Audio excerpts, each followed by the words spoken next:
Now today we spent all day cleaning these bikes, getting them ready for sale.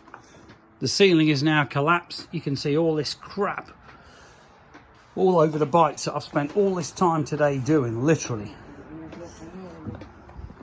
I've warned about this ceiling being knackered for months, years, 2 years.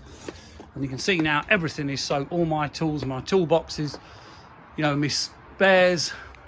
The whole ceiling is collapsed because it's absolutely shagged, for want of a better word. There's water pouring in and it's not even raining from all the water that's obviously...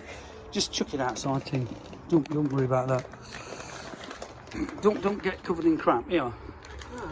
You've not got a proper broom, like a bass broom. No, I've only got that one. Right. So I suggest this is sorted, otherwise I'll give you a bill for someone to do it properly. Yeah. Well, to be honest with you, chuck it in here so we can prove how much shite there is. Stick it in there. Fucking joke.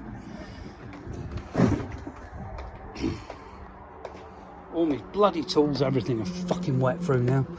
Look at that, all in the drawers. Oh, for fuck's sake. Fucking ridiculous.